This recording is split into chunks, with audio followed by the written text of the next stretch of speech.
sound never gets old, right? Love it. Hey, listen. Welcome to the channel. This is Chasing RPM. What else is there to talk about? Cars. This is no stranger to you guys who've been watching the channel. So we're gonna jump into something real cool today. But before I do that, I want to tell you thank you for subscribing, thank you for liking, thank you for your comments and all your feedback. Enough of that. What's better than one BMW? Two BMW. As you already know, M4 competition xDrive. But today, we're gonna do a little comparison to the 430i xDrive, 2025, 2022. Starter pack, full blown. So we're gonna go through a little bit of features between both cars. Obviously we did drive this already, so we're gonna drive this car, see how this car drives. We got the new iDrive system in there. Take a look at that's a single screen. It's got the double screen. I'll tell you what I like, what I don't like. I'm gonna do a little walk around. But real quick, why don't we do a little 360, see what this baby looks like. In this instant, you were so wrong. Call me back, cause I hold you to that. Call me back, I just need you to call me back. How many times I had to call you back? Bro, you back, thinking that we still gon' match. Call me back, I just need you to call me back. How many times I had to call you back? Bro, you back, thinking that we still gon' match. Call me back, call me back, cause I hold you to that. We're looking at two beautiful cars, okay?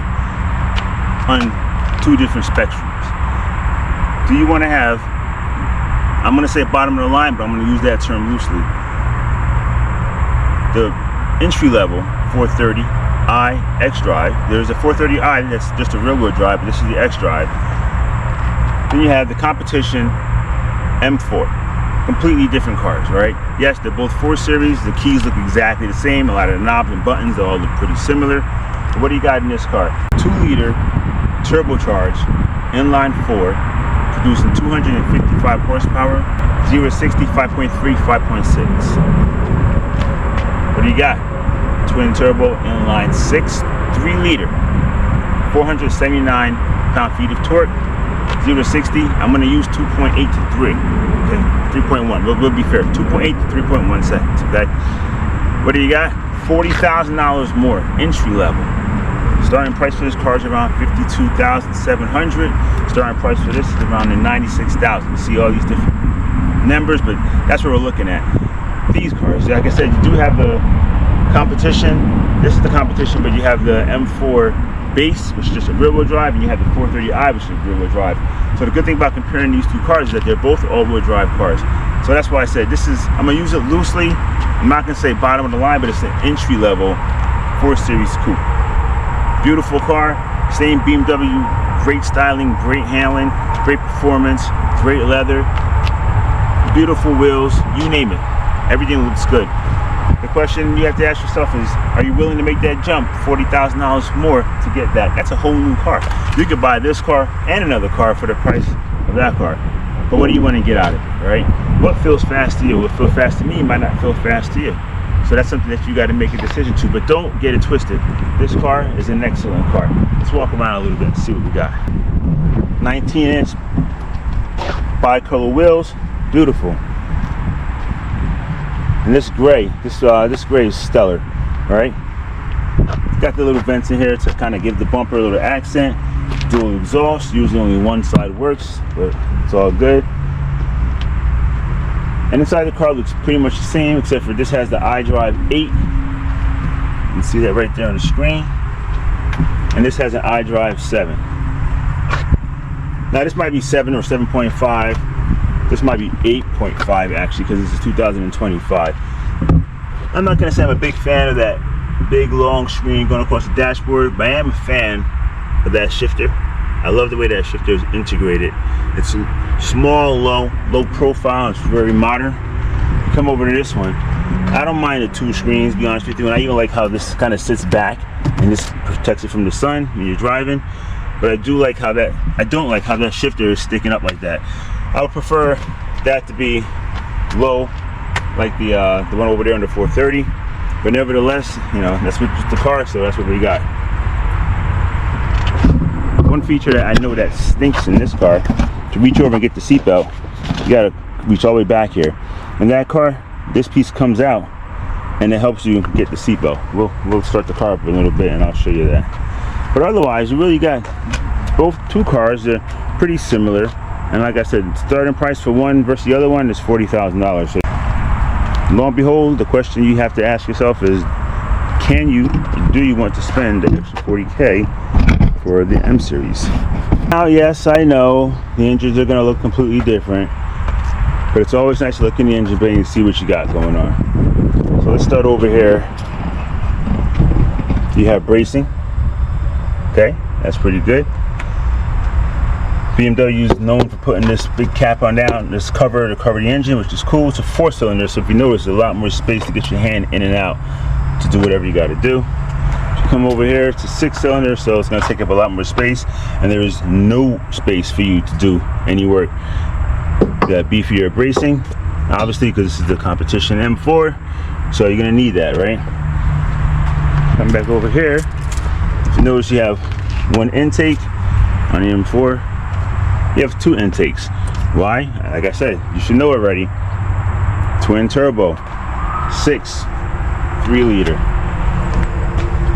Turbo, 2-liter, 4-cylinder. Smaller engine, a little bigger. If you're not familiar with BMW and some of the options and stuff that they have on their cars, so one of the cool features they have, it's on the M4 also, but you can kind of just touch the handle and it opens up. You can also configure the door to open up as you approach the car. Here's your app screen on the iDrive 8. I did a review on this on the 5 Series. That was pretty cool. So the screen is separated. I don't believe anything can come right here in this black center. But so, and then you have your displays, and you have your sport, your comfort, your eco. You can configure all of those for different modes, whether you want to drive fast or slow, or how you want the car to shift. You have your paddle shifters, horn, your cruise control, operates all the volume here. There's no heads-up display. That's another thing that's probably an option. It's not in this car. That would be kind of cool. I do like the heads-up option. Then you have all your lights and everything over here. So I like buttons, and it took a little while getting used to all of this, but climate control, you could just kind of tap the screen, put this up a little bit. Make sure I can lower this. Put it on sync so both sides are the same. Go on top and bottom now. So yeah, this is all max AC. That's what we need. It's cool, and I'm not gonna go through every single function on here, but there's tons of options. Roomy. I'm not gonna say it's not roomy because I fit in the M4, so you know, one of me, I'm 6'1", I would fit in the back. All right, let's take this car out for a little drive. And BMW, whoever thought of that guy needs an award, because if that seat extender doesn't come out, you tear your rotator cuff trying to reach back there. So kudos to that engineer for thinking about that. Right, I'm gonna keep it in comfort mode right now, and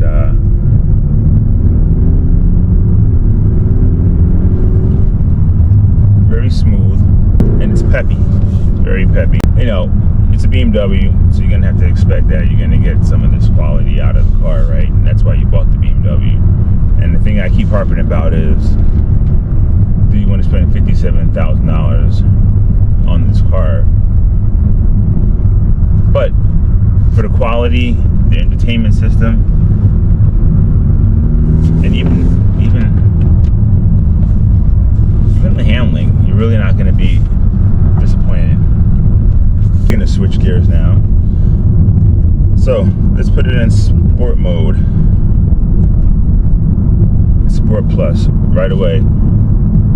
RPM shoot up about 1500. So now you can hear the engine screaming. I'm going to shift with the paddle shifters. So I think if you're driving in Sport Plus, that's what you want to do, right? Obviously, I'm going a little bit quicker than I did in Comfort mode, so I'm going to get a little bit more body roll. But you can't expect M4 technology, because that's not what you paid for. You paid for refinement. You paid for the car to have a great infotainment system. You paid for the car to be a BMW.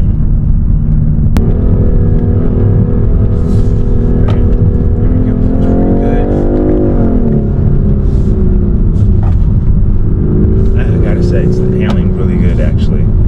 So I'm really giving it. I'm really pushing on it right now. Yeah. Hey, listen. You're gonna get BMW steering in BMW, and we're chasing those RPMs, right? It feels great.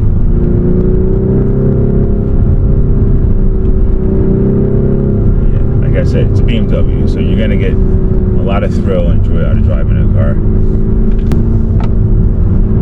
And just for kicks, yeah, it feels good. I'm doing it here, brother. There you go, there you go, there you go. Alright, just for kicks, we're gonna throw it into Eco. Just because. Let's see what Eco feels like. Alright, right away you don't hear the engine screaming. RPMs are a lot less. More sustainable. Drive, I think, in traffic for Eco mode, but hit the gas. Oh, it's got a little bit of kick still on Eco. That's cool. Wow. Alright. So you asked me, what's my verdict? My verdict is, I'm not comparing the M4 to this car. I'm just showing the differences between the M4 and this car. Obviously, if you're looking at a car that's in this price range, then that's what you're going to get. If you're in the $80,000, $90,000, $100,000 price range, there's lots of cars out there with a lot more power, and you're going to pay a lot more money for them. When you buy this car, $430, maybe you can splurge a little bit more and get to $440. By no means is this car bad or horrible by any means. The worst part about this car is that you don't have a manual, which is just cool for some people. And $60,000 is hard to swallow. But what you are going to get is the feeling of driving the BMW. So you're going to be able to throw this car into some turns, use the paddles a little bit, get the engine noise, and I believe they're pumping down into the cabin, but still, for your benefit, it's going to give you a little bit of thrill. Would I buy this particular car? I would probably see if I can bump up a little bit to a 440. That might make you a little bit more power. Like I said, if you're going to spend anything more than $60,000, you're in a $100,000 price range, then you're probably going to go ahead and shoot for something like an M4 or an M3.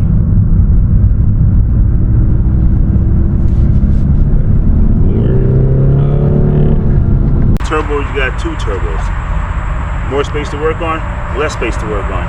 0 to 60, 5.3, 5.6 seconds. 0 to 60, 2.8 to 3.1 seconds. We got 255 horsepower, 295 pound-feet of torque. We got 503 horsepower, 479 pound-feet of torque. Yes, those things are drastically different. Powerhouse is completely different. But let's not knock the 430i, right? I'm very impressed with the car. I like BMWs, all right? I'm addicted, as you can see. So, if you're asking me if this car is worth the $57,000, that's steep. It's a lot of money, but if you want to get yourself into a beautiful car, then you can shoot for it. Nevertheless, that's a decision for you to make, and I hope you make that decision, and I hope I can help you make that decision. With that, I want to thank you for watching. Please, if you haven't done so, like, subscribe, comment. Like always, it's all love. But for now, I'm gonna leave you with some views from the sky.